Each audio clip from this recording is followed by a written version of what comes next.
Dalam hal ini Rasulullah Shallallahu Alaihi Wasallam bersabda, "Kullu amrin zibalin la yubda'u fihi bi bismillahirrahmanirrahim fahuwa aqta." Jadi tiap-tiap perkara yang penting menurut agama yang tidak dimulai dia dengan bismillahirrahmanirrahim fahuwa aqta, maka amalan itu putus. Maka amalan itu terputus. Apa yang dimaksud dengan fahuwa aqta? Apa yang dimaksud dengan amal itu terputus? Maksudnya barokahnya kurang.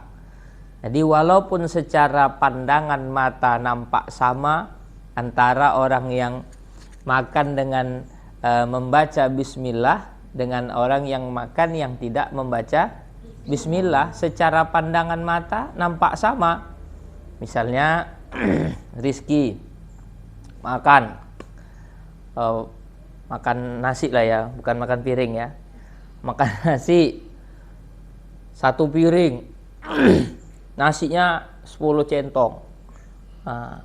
Sama Ridho juga makan nasi 10 centong, ikannya 3. Ikannya 3. Kemudian pakai sayur. Sama, cuma Ridho baca bismillah, Rizky tidak baca bismillah. Secara pandangan mata sama-sama makan nasi. Tetapi secara makna berbeda. Yang satu barokahnya lebih banyak, yang satu barokahnya berkurang, barokahnya sedikit. Ya, jadi orang yang memulai setiap kegiatan yang penting menurut syarak, dia mulai dengan bismillahirrahmanirrahim, maka barokahnya lebih banyak. Berbeda dengan orang yang tidak membaca bismillah. Maka ada sebuah kisah tentang seorang majikan yang pengen diracun oleh hamba sahayanya. Jadi ada seorang hamba sahaya yang pengen merdeka.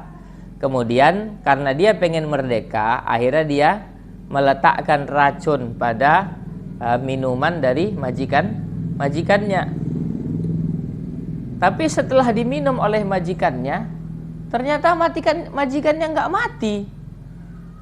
Sakti majikannya, nggak mati majikannya. Waktu dikasih racun nggak mati. Jadi setelah beberapa lama, akhirnya hamba sahaya ini jujurlah sama majikannya. Dia ngaku, majikanku, saya pernah meletakkan racun pada minumanmu. Saya berharap supaya engkau mati, supaya saya bisa merdeka. Tapi yang saya herannya, kenapa kau tak mati? Akhirnya dia jujur kepada majikannya. Kemudian majikannya mengatakan, aku setiap melakukan sesuatu, baik itu minum, baik itu makan, dan pekerjaan-pekerjaan yang lain, aku tidak pernah meninggalkan membaca bismillahirrahmanirrahim. Mungkin berkah dari membaca bismillahirrahmanirrahim itu akhirnya racun yang ada pada minuman itu nggak mempan sama dia, nggak mempan. Makanya begitu, kita dalam melakukan aktivitas itu jangan sampai melupakan membaca bismillah. Ketika makan, ketika minum, ketika berpakaian, ketika berpergian. Ya, ini adalah satu amalan yang pendek tetapi khasiatnya luar biasa.